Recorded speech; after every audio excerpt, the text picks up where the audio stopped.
pocket. Now, toss it in the corner. Get out to my car. It's under the trees near the bridge. Where do you think they're going? Turn out the lights, Miss Grayson, and run!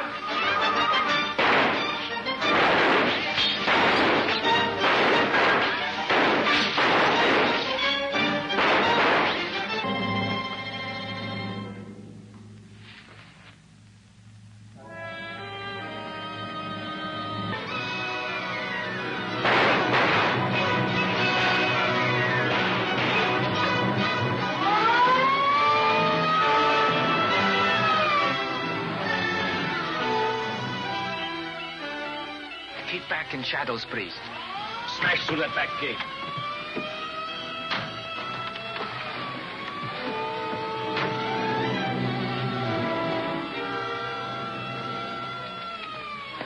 My job here is done, Miss Grayson. The police will protect you from now on. How can I ever thank you? As before, by forgetting that I was here and keeping your place protected with reliable guards. Yes. Oh, by the way, there's a man locked up in your closet. Locked up? Yes. Will you see that he's released? Yes, I will. The man in the closet. That would be Mr. Axford? It not only would be, Cato, it is.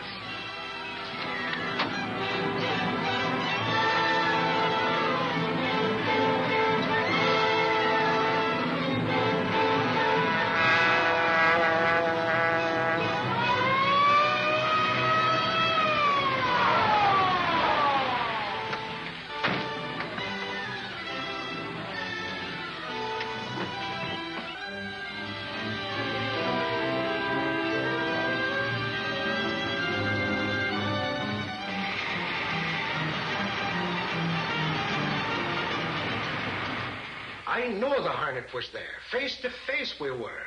And me with me hands and feet tied. You've got the Green Hornet on the brain, Michael. I think he's beginning to get you. Maybe you got something there. Golly, I dream about the Spalpeen. I'm telling you, Reed, if I didn't have the evidence in my own eyes, I wouldn't believe there was such a creature as the Green Hornet. Well, why not, Michael? He comes and goes like a spook. Bullets have no effect on him, and that car of his was made by nothing human. Excuse me, boss. Emergency. Just got a call from the reporter on the police beat. There's a riot in a new building. Gunnigan wants me to take Oxford here and cover it. Well, go to it. My car's at the side door.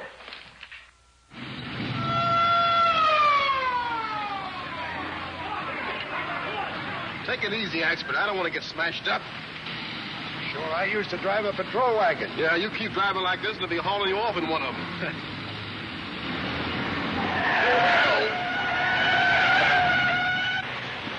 Why did you learn to drive correspondence school? I don't see. Michael Axford. And whoever told you you could drive a car? Oh, hold your tongue, Sullivan. Sure, it's many a time you rode behind me in the old pie wagon. Many's the time. Too many. 'Twas you that give me these gray hairs. That's not what I heard given to you. Well, what did you hear given to me? First man, have you no shame? Do you want me to tell the world? Be off with you now. Before I run you in for impersonating a motorist. Impersonating? Get on with you now. Get on.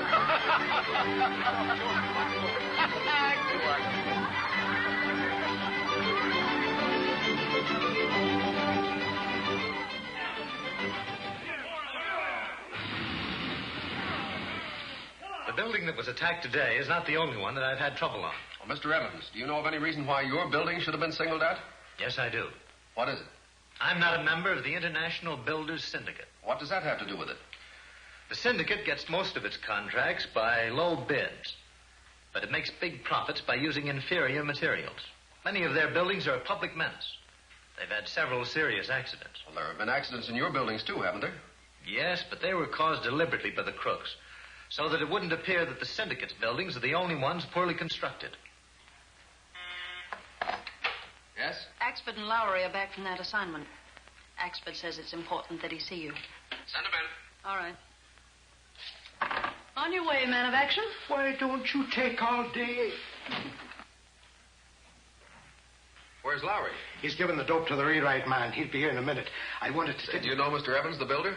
Oh, how do you do? I nearly got myself messed up just now trying to protect one of your buildings. You saw damage being done? Both to the building and to myself also. Do you think the attack was deliberate? Of course it was. One man was pouring water on bags of cement, and from the corner of my eye, I saw another one beating on a hod hoist with a sledgehammer. Were any of the men caught? I caught one of them, but his gang rescued him. But I'd know them fellas again if ever I put my eye on them. Private joke, or can you tell it? You'd think that riot was a personal attack on Axford to hear him tell it. He's inside dramatizing it to the boss right now. Go on in. And with a little help, I'd have caught all the hoodlums single-handed. Oh, Lowry. This is Mr. Evans, the builder. Lowry's one of our reporters here. Now, Mr. Evans, you claim that the syndicate is putting up defective buildings. Now, doesn't that imply dishonesty in the city inspector's office? No, the building department isn't exactly dishonest, but it is very inefficient. It indicates more than inefficiency when dangerous buildings are certified as safe. This isn't for publication, but I think that several of the deputy inspectors are easily influenced, to put it mildly. Can you name any particular inspectors? I'd rather not. Mr. Evans, the Sentinel is always ready to attack rackets when it has the proper ammunition. But it can't risk libel suits by publishing rumors and personal opinions. But I know that everything that I claim is true. Yes, but you can't prove it. No, if I could have, I'd have gone to the district attorney instead of coming here.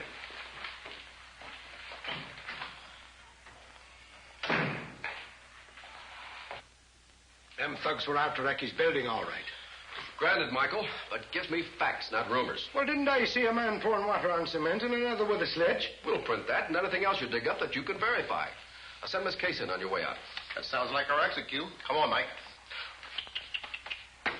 If you don't quit that,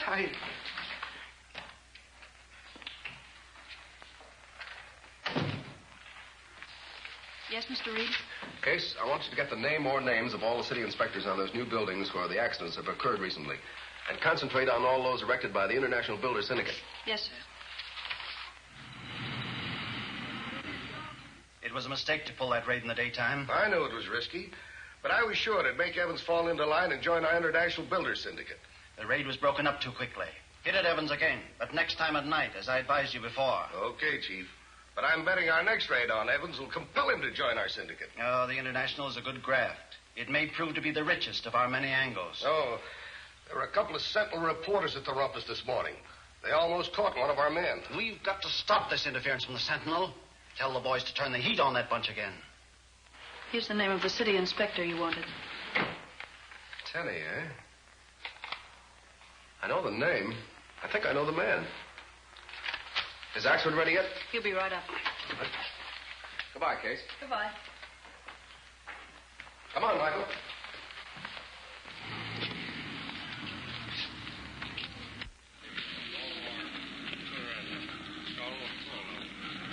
It's always a thrill to see an edition go out. You know, Mike, a newspaper can do a lot of good. It can that, sir.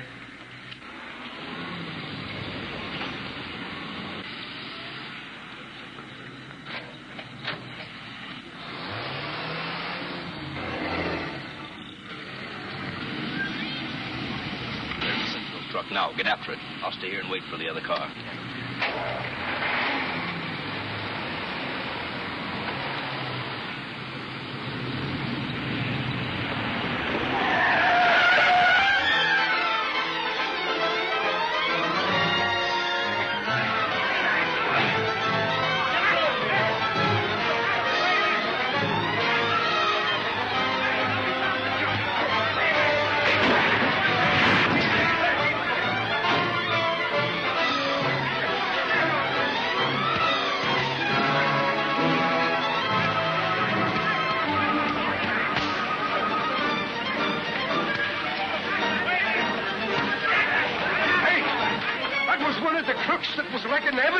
This morning. Was? Hey!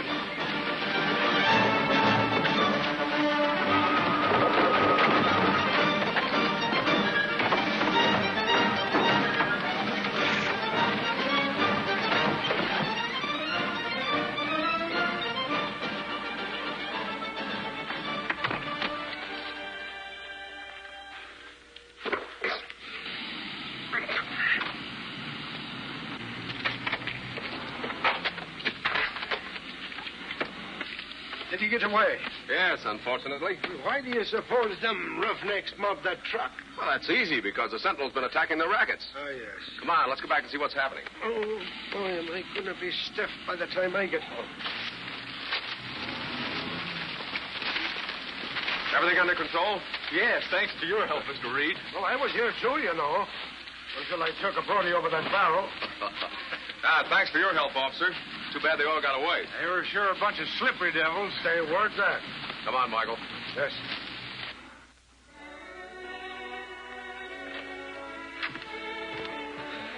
You have been in an accident? It was no accident. They did it on purpose.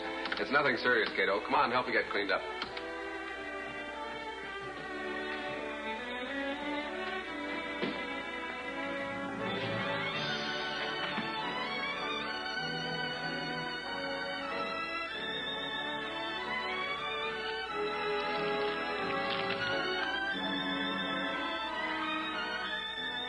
Cato, the Green Hornet's calling on a Mr. C. Smith tonight. Reed.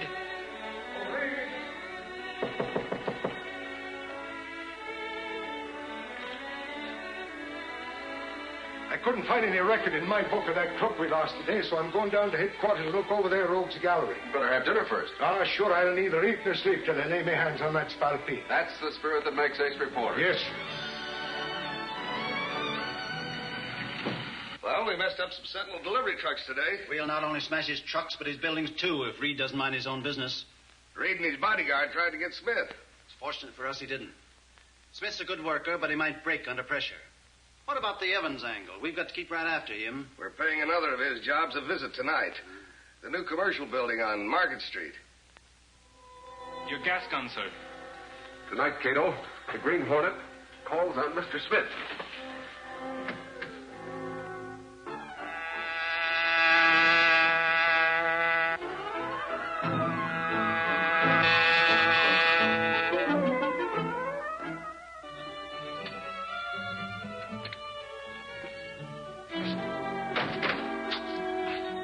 That must be Smith's house. I'll see if he's home. Wait. There's a car coming off the driveway. Well, that's Smith. We'll follow him.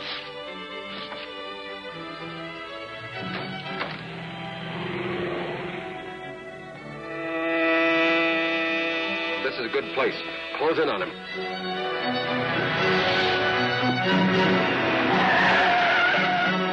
Hey, what's the big idea? Green Hornet. You're right, Smith. What have you got on for tonight? Another wrecking job? What do you mean? I was just going to Stop wait. stalling. What building were you going to work on tonight? Then I tell you. Quit lying. Hey, don't use that gun on me, please. I'll tell you. It's a new commercial building on Market Street. Who's handling the job of wrecking it? I don't know his name. Lying will get you nowhere. Quick, who is he? Danny, he handles all the jobs. Does he work for the International Syndicate? Yeah. Who's the big boss? I don't know. I take my orders from Danik. Move over. What are you going to do to me? I'm going to turn you into the police. They ain't got nothing on me. You're wrong, Smith. They've got plenty on you.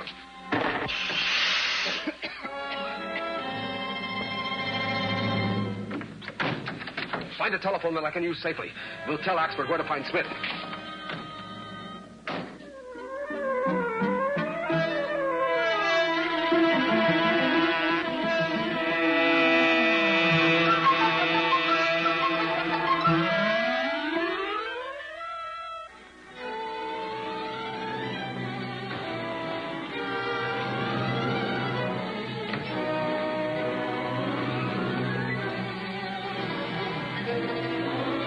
Headquarters?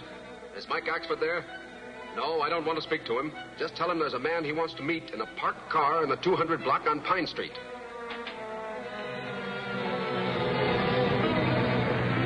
Jim, look there. That's the Green Hornet.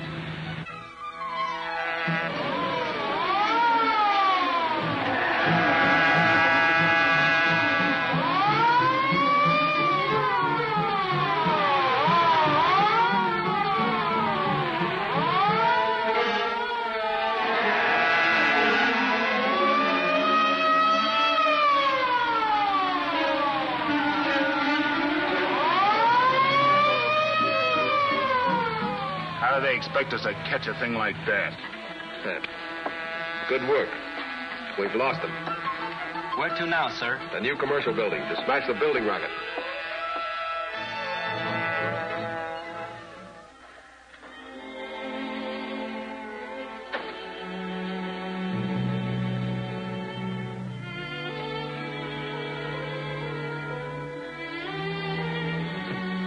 Here's your share. Now duck out and lay low. I sure will. Thank you, Mr. Danik. Get going. Wait a minute. Better go out the back way.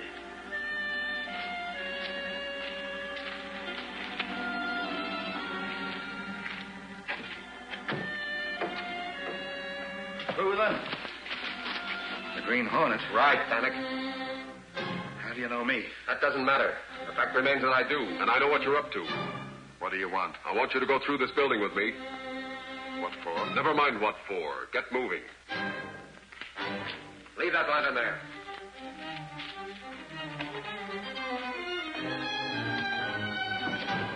Stop here. What do you want? You're connected with a criminal syndicate. Your job is to wreck buildings. I want the name of the man at the head of your organization. Fat chance you stand to getting that, even if I knew it. But you're going to... Who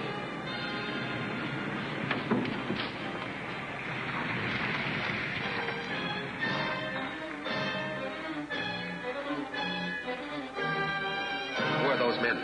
I don't know. Oh, yes, you do. Your expression betrayed you. Speak up.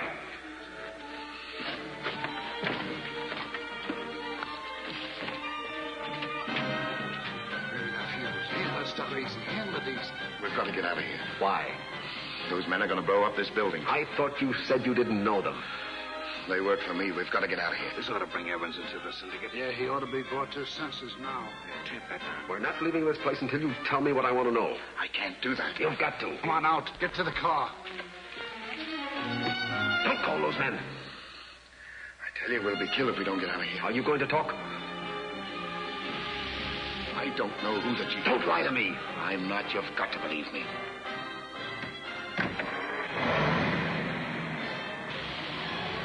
I take my orders from a young-looking guy with gray hair, scar on his face, calls himself Bourdin. All right. Let's go.